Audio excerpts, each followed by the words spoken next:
उतंक का राजा सौदास के पास जाकर उनकी रानी के कुंडल मांगना। जन्मेजय ने पूछा, ब्राह्मण, महामना उतंक मुनि ने ऐसी कौन सी तपस्या की थी जिसके बल पर वे भगवान विष्णु तक को श्राप देने को तैयार हो गए थे? वैशंपायन जी ने कहा, जन्मेजय, उतंक मुनि बड़े भारी तपस्वी, तेजस्वी और गुरु भक्त थे। वे जब गुरु के यहाँ रहते थे उस समय उन्हें देखकर समस्त ऋषि कुमारों के मन में ये अभिलाषा होती थी कि हमें भी उतंक के समान गुरु भक्ति प्राप्त हो। महर्षि गौतम के बहुत से शिष्य थे, किंतु उनका सबसे अधिक स्नेह उतंक पर ही था। उनका इंद्रिय संयम, शौच, पुरुषार्थ का कार्य तथा उत्तम सेवा परायणता देखकर गौतम उनके ऊपर बहुत प्रसन्न रहते थे।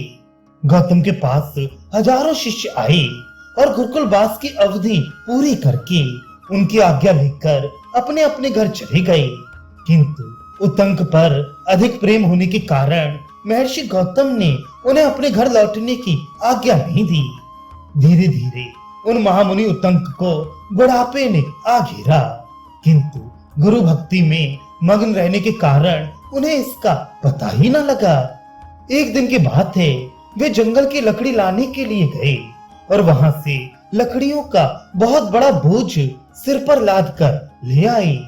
बोझ भारी होने के कारण वे बहुत थक गए। जब आश्रम पर आकर वे उस बोझ को जमीन पर गिराने लगे, उस समय चांदी के तार की भांति सफेद रंग की उनकी जटा लकड़ी में चिपक गई थी, अतः उन लकड़ियों के साथ ही वह भी जमीन पर गिरी। उतंक मुनि एक तो उस भारी बोझ से पिस गए थे, दूसरे उन्हें भूख सता रही थी। उस अवस्था में उस सफेद जटा को देख अपने बुढ़ापे का निश्चय करके वे फूट फूट कर रोने लगे।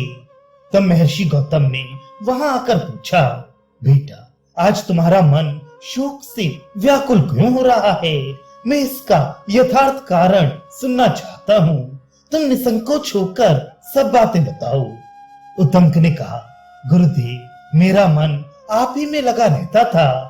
आप ही का प्रिय करने की इच्छा से मैं सदा आपकी सेवा में संलग्न रहता, आप ही में श्रद्धा रखता और आप ही की भक्ति किया करता था। इसलिए अब तक मुझे पता ही ना चला कि कब मैं बूढ़ा हो गया। मैंने कभी कोई सुख नहीं उठाया। मुझे यहाँ रहते 100 वर्ष बीत गए तो भी आपने मुझे घर लौटने की आज्ञा नहीं दी।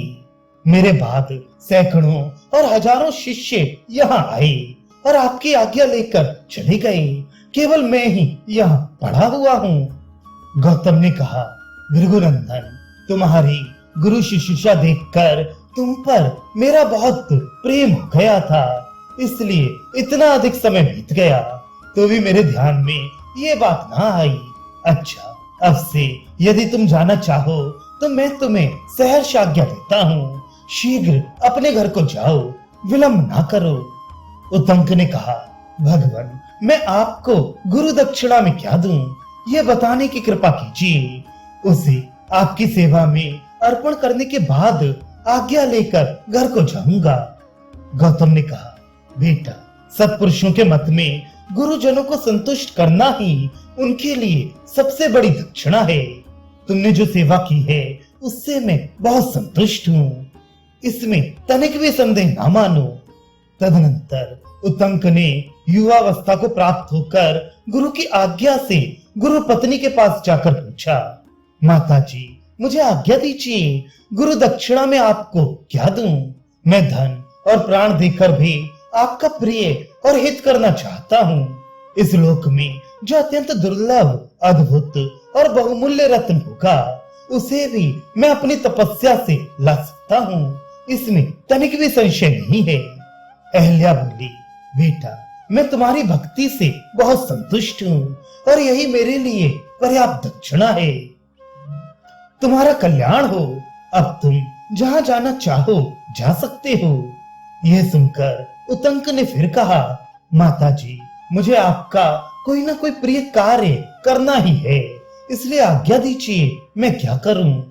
अहल्या बोली, बेटा, राजा सौदास की रानी ने अपने कानों में मणियों के बने हुए 2 दिव्य कुंडल पहन रखे हैं।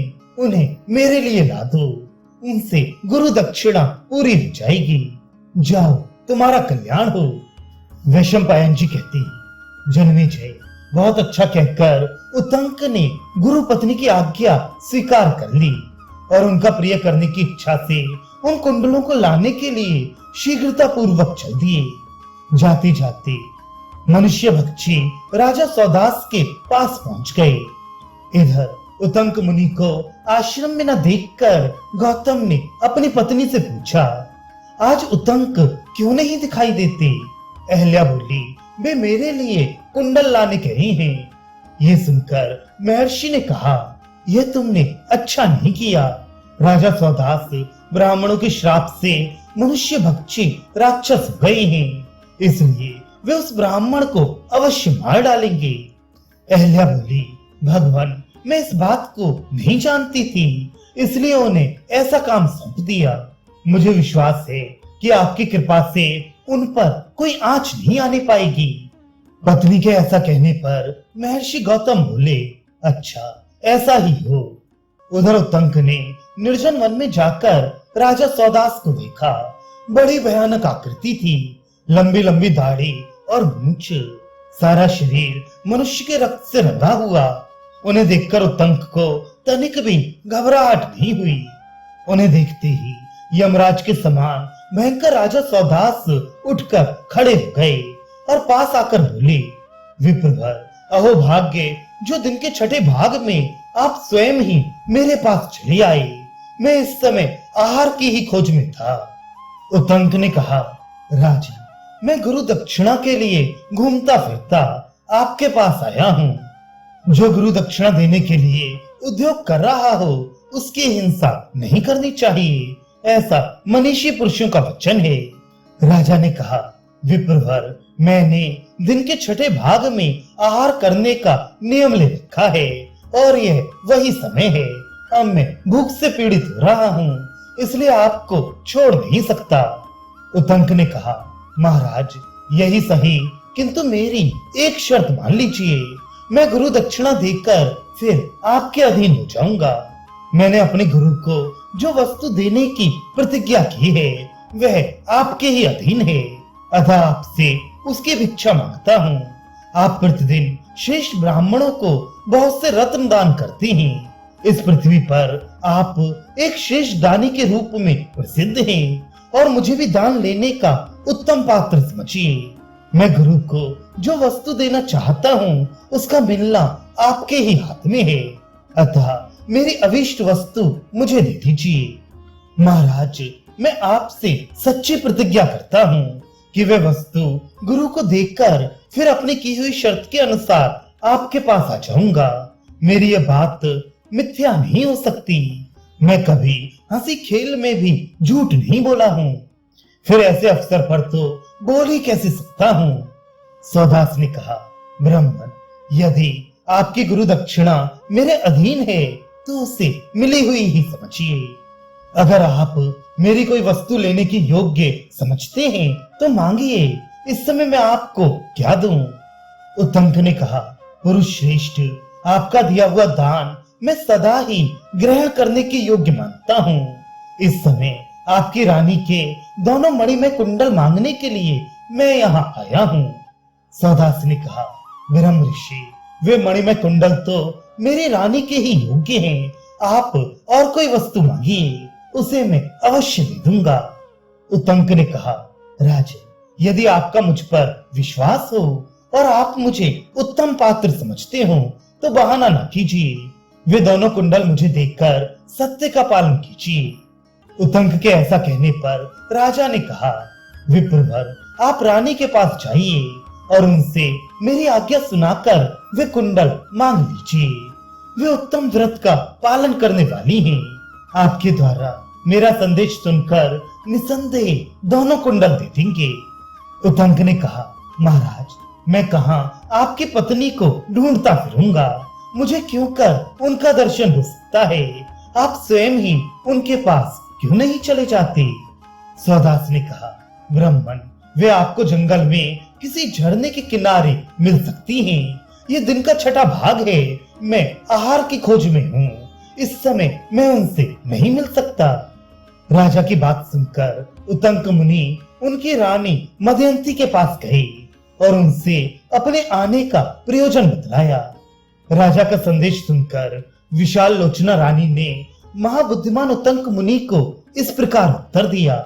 ब्राह्मण, महाराज ने जो आपको कुंडल देने की बात कही है सो ठीक है, आप असत्य नहीं कहते, तो भी आपको मेरे विश्वास के लिए उनका कोई चिन्ह ले आना चाहिए। मेरे ये दोनों मणि में कुंडल दिव्य है। देवता, यक्ष और महर्षि लोग नाना प्रकार के उपायों द्वारा इन्हें चुरा ले जाने की इच्छा से सदा छिद्र ढूंढते रहते हैं। यदि इन्हें पृथ्वी पर रख दिया जाए तो नाग हड़प लेंगे। अपवित्र अवस्था में धारण करने पर यक्ष उड़ा ले जाएंगे और इन्हें पहनकर यदि कोई नींद नहीं लग जाए तो देवता लोग जबरदस्ती छीन लेंगे। इन छिद्रों में सदा ही इन कुंडलों के खो जाने का भय रहता है। देवता, राक्षस और नागों से सावधान रहने वाला मनुष्य ही इनको धारण कर सकता है। इनसे रात दिन सोना टपकता रहता है। रात में नक्षत्रों और ताराओं के समान इनकी चमक होती है। इनको पहन लेने पर विष से, अग्नि से तथा अन्य भयदायक जंतुओं से भी कभी भय नहीं होता। फिर भूख प्यास का भय तो हो ही कैसे सकता है। छोटे कद का मनुष्य इन कुंडलों को पहने तो ये छोटे हो जाते हैं और बड़ी ढील ढाल वाले मनुष्य के पहनने पर उसी के अनुरूप ये बड़े हो जाते हैं। ऐसे गुणों से युक्त होने के कारण ये मेरे दोनों कुंडल सबकी प्रशंसा के पात्र हैं। इनकी तीनों लोकों में प्रसिद्धि है। अतः आप यदि महाराज की आज्ञा से इन्हें लेने आए हैं तो इसकी कोई पहचान ले आइए।